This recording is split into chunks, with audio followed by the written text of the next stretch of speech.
ಈಗ ಇಂದಿನ ಪತ್ರಿಕೆಗಳ ಇಣುಕು ನೋಟ. ಅಪರೂಪದ ಖನಿಜಗಳ ಪೂರೈಕೆಗೆ ಭಾರತ ಕೆನಡಾ ಕ್ರಮ, ಪರಮಾಣು ಒಪ್ಪಂದಕ್ಕೆ ಸಹಿ. ಮಧ್ಯಪ್ರಾಚ್ಯ ಸಂಘರ್ಷದ ಹಿನ್ನೆಲೆ ಎಲ್ಲಾ ರಾಜ್ಯಗಳಿಗೆ ಕೇಂದ್ರದ ಕಟ್ಟೆಚ್ಚರ, ಮೂಲಭೂತವಾದಿಗಳನ್ನು ಗುರುತಿಸಿ ನಿಗಾವಹಿಸಲು ಸೂಚನೆ. ಮಕ್ಕಳ ಹಕ್ಕುಗಳ ರಕ್ಷಣೆ ಎಲ್ಲರ ಕರ್ತವ್ಯ, ಚರ್ಚೆಗೆ ಅಧಿವೇಶನದಲ್ಲಿ ಅವಕಾಶ, ವಿಕಸನಗೊಳ್ಳುತ್ತಿರುವ ಮಕ್ಕಳ ಅಭಿವೃದ್ಧಿ, ಬಸವರಾಜ ಹೊರಟ್ಟಿ.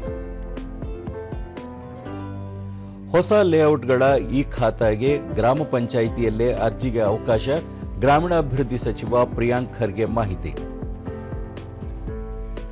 ಐಟಿಎಫ್ ಮಹಿಳಾ ಓಪನ್ ಮುಖ್ಯ ಡ್ರಾಗೆ 5 ಭಾರತೀಯ ವನಿತೆಯರು, ಹರಿಯಾಣ ಆಟಗಾರ್ತಿಗೆ ಭರ್ಜರಿ ಜಯ.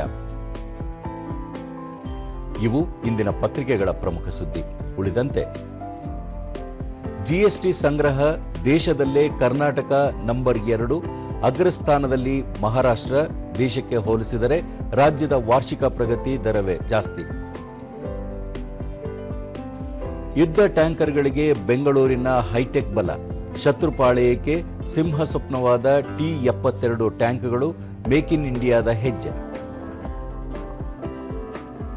ಕೆಪಿಎಸ್ಸಿ 384 ಹುದ್ದೆಗಳ ಮುಖ್ಯ ಪರೀಕ್ಷೆ ಫಲಿತಾಂಶ ಪ್ರಕಟ. Gazetted probationary group A, B ವೃಂದದ ನೇಮಕಾತಿ. ಶೀಘ್ರದಲ್ಲೇ ಅಭ್ಯರ್ಥಿಗಳಿಗೆ ವ್ಯಕ್ತಿತ್ವ ಪರೀಕ್ಷೆ.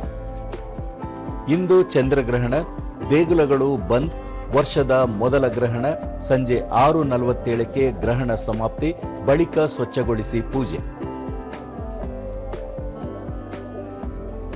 ಭಾರತ ಅಫ್ಘಾನ್ ವೇಳಾಪಟ್ಟಿ ಪ್ರಕಟ. ಜೂನ್ 6ರಿಂದ ಪ್ರವಾಸಿ ಅಫ್ಘಾನಿಸ್ತಾನ ವಿರುದ್ಧ ಭಾರತದ ಸರಣಿ.